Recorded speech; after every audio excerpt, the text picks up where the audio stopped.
biraz Prag sokaklarına atalım kendimizi, ne dersiniz? Vláček si zahouká, široká zafouká, decimou staletí vykrdnu. Místa jsou zavátá, někdy projdu se tam na místě našich úžasných. Pryč jsou ty chvíle noci beze sna, jenom dál z kolejí odrasů já ti dávám, tam v údolí valí se proud. Ten, co ví, dám ve snách, vychází v ústrety jít řekou mou oblohou. Ten, co ví, dám ve snách, vychází v ústrety jít řekou mou oblohou. Ünlü Karl Köprüsü. Prag'a gelip bu köprüyü görmemeniz ya da birilerinin size bu köprüyü söylememesi çok bir şey ifade etmeyecek. Gerçekten ünlü bir köprü. Bu arada Çeklerin %90'ının ikinci bir lisans programı var. 5 tane de Nobel ödülleri var. Okuyor. Adamlar okuyor. Prag gezimize Prag Kalesi'nden başlıyoruz. Bu arada Prag'a gelip Prag Kalesi'ni gezmek istiyorsanız kesinlikle kale sabah erken saatlerde gelmeye çalışın. Çünkü öğlene doğru çok büyük bir kuyruk oluyor.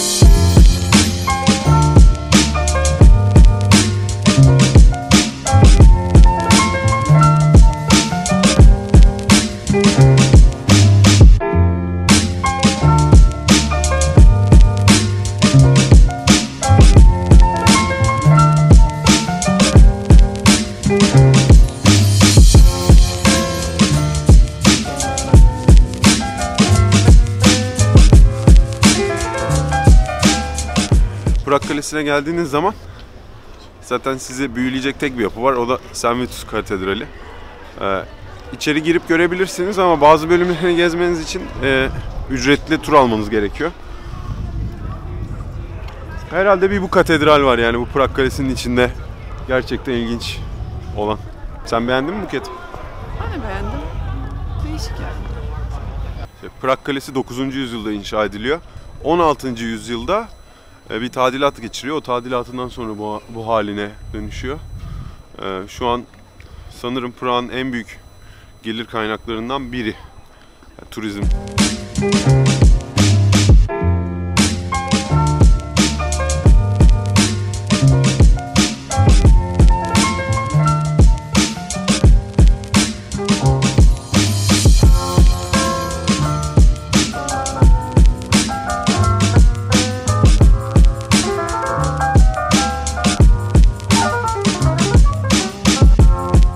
Prag Kalesi Cumhurbaşkanlığı Sarayı olarak da kullanılıyor.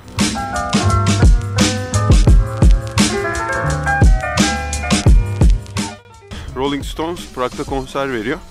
Konser sonrası tabii akşam olduğu için o dönemin başkanıyla oturuyorlar muhabbet ederlerken başkan ne yazık ki bu güzel kaleyi görememelerinden yakınıyor. Gece aydınlatması olmadığı için. Bunun üstüne Rolling Stones başkanla olan samimiyetlerinden dolayı tutuyor ve buraya $32.000 bağış yapıyor. Sadece Prag Kalesi'nin gece aydınlatılması ve insanların gece de bu kaleyi görebilmesi için. İlginç bir hikaye.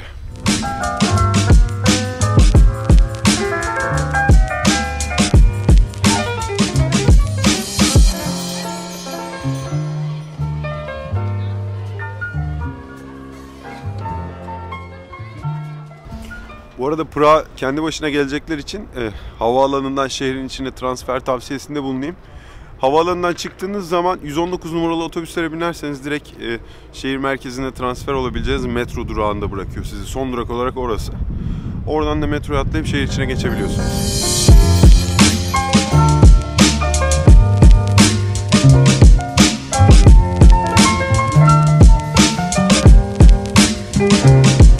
Kafka Müzesi'ni gezmeden ne yapalım?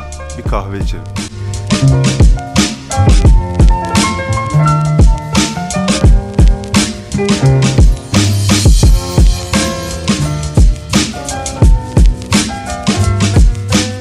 Modern dünya edebiyatının ikonik yazarlarından biri Franz Kafka. Prag doğumlu. 1883 yılında Prag'da doğuyor. Prag'ın içinde Kafka'nın müzesi var. Bu müzede Kafka'nın ilk yazdığı ilk eserler, ilk denemeleri hepsini görebiliyorsunuz. Bence buraya gelip bu müzeye girmemek kesinlikle olmaz. Eğer Gregor Samsa sizin için bir şey ifade ediyorsa bu müzeyi gezmenizi tavsiye ediyorum. Zaten Prag'da gezebileceğiniz bir iki yer var. Yani Kar Köprüsü'nü zaten mutlaka göreceksiniz. Dans eden evler deseniz olsa da olur, olmasa da olur ama Kafka Müzesi kesinlikle gezmeniz gereken bir yer. Franz Kafka Prag doğumlu. Bazı yerlerde Franz Kafka'nın kitaplarını Almanca yazmasından dolayı Alman olduğu söylenir ama kesinlikle değil. Praglı, Çek bir yazar.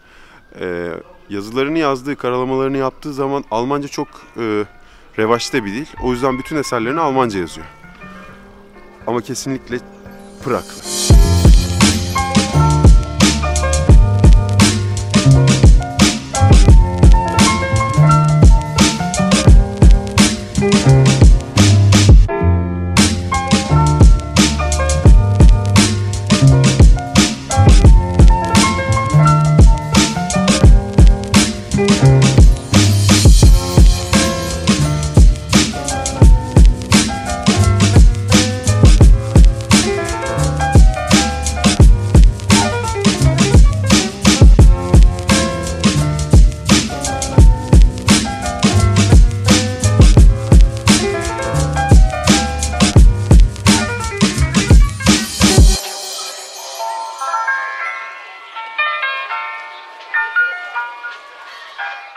Dünyanın en dar sokağı burası.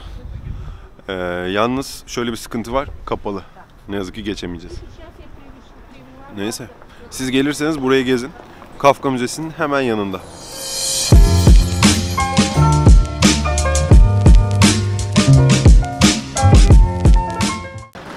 Bir Star Wars hayranı olarak sanırım bu dünyada en çok Jedi Knight inancına sahip insanı bulabileceğiniz tek ülkedeyiz. 2011 seçimlerinde 11.000 kişi din ibaresi olarak Knights of the Jedi'yi işaretlemiş. Gerçekten 11.000'den fazla Jedi Knight inananı bu ülkede yaşıyor. Bu da demek oluyor ki Prag'da her 200 kişiden bir tanesi Knights of the Jedi üyesi. Lan bir Jedi'ye denk gelir miyiz acaba? Prag, Belçika ve Fransa'dan sonra kale, iç kale ve kale kalıntısı yoğunluğuna en çok sahip ülkelerden bir tanesi. 11 Eylül saldırıları için anıt var bu arada Prag'da. John Lennon duvarı. Yalnız John Lennon'un kendisi daha gelip bu duvarı görmedi. John Lennon Prag'da hiç bulunmadı. Ama kendi adına bir duvar burada var ve birçok insan ziyarete geliyor. Elinde spreylerle boyamaya devam ediyorlar.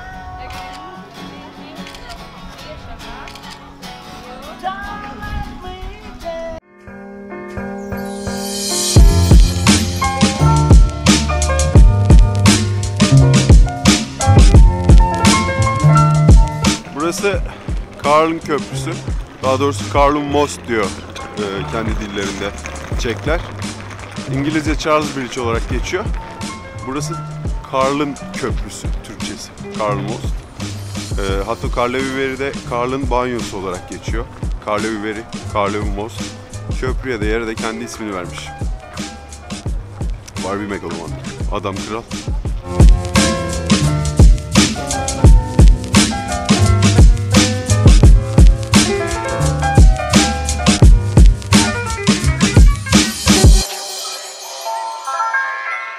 Adamlar Osmanlı korkusundan buraya Osmanlı heykeli de yapmışlar.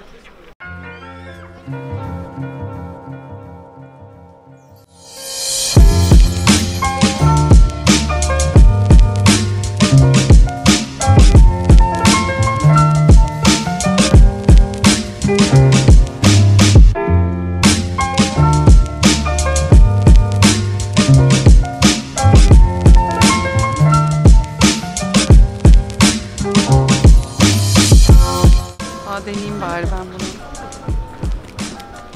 Astronomik saat. Bu saatte her bir rakamın üstünde bir burcu temsil eden amblem var. Birazdan gösterisi başlayacak. Beraber seyrederiz. Bu arada saati izleyenleri de size şöyle bir göstereyim.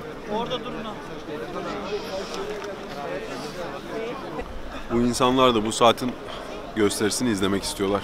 Bu arada saatin üstünde bir tane Osmanlı figürü var. Eğlenceyi temsil ediyor.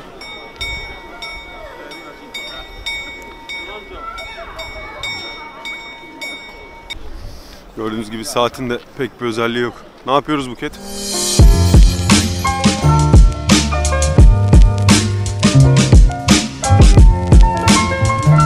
Prag'da döviz bozdurmak bir mesele. Her bulduğunuz döviz bürosuna girip para bozdurmayın. Çok büyük komisyon alıyorlar. Şimdi size bir döviz bürosu göstereceğim. Burada paranızı bozdurabilirsiniz. Çok uygun komisyonla para veriyorlar. Bu arada bu Exchange Office'in tam adresini de videonun altına ekleyeceğim. Oradan da bakabilirsiniz.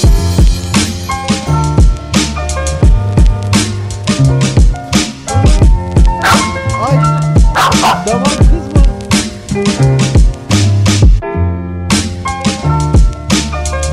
Bu arkamda gördüğünüz sinagog 13. yüzyıldan kalma bir sinagog.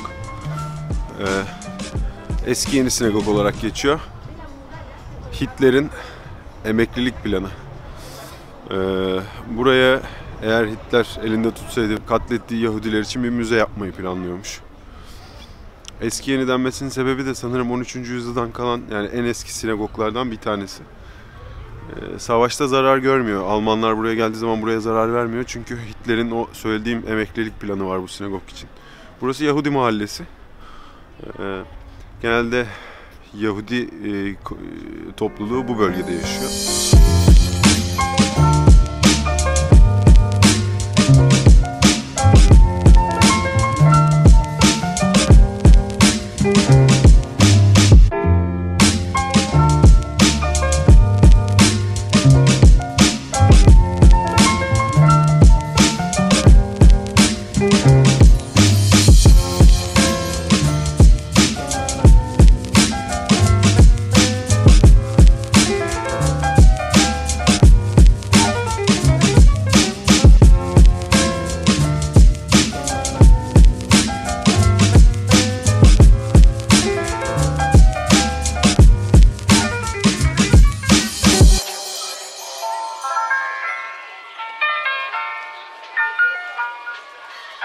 Bu arada sanırım bu dans eden evlerde Booking.com'dan rezervasyon yapabiliyorsunuz. Booking'deki Bot Otel de burada. Tam yamuk yumuk evlerin karşısında. Biraz şehirden uzak. Nazım Hikmet'in Prag günlerinde en çok takıldığı kafeye gideceğiz şimdi. Kavarna Slavia diye bir kafe.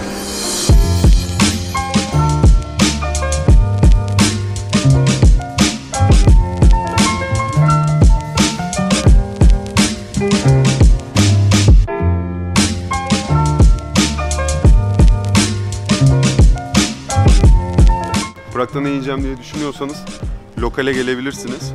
Burada çok güzel yemekler var. Gerçekten fiyatları da uygun. Genelde yerel halkın geldiği bir yer.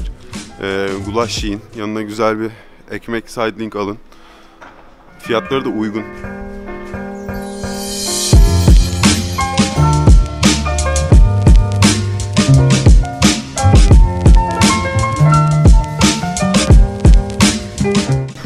Toplu taşıma en güzeli. Sokakta kedi göremedik, kedimizi de özledik.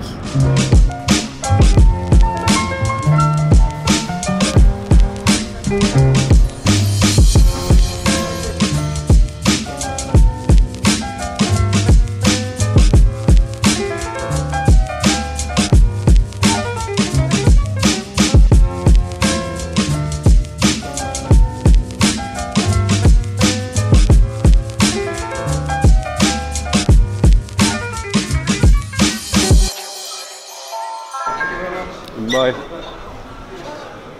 Bir öğlen yemeğini Cafe Savoy'da yedik. Gerçekten çok güzel yemekleri vardı. Güzel av hayvanı yemek istiyorsanız buraya gelmeniz gerekiyor. Cafe Savoy. Lokalde daha uygun yemek yiyebilirsiniz. Ama bu Savoy'da yemek seçeneği daha fazla. Kesinlikle tavsiye edilir.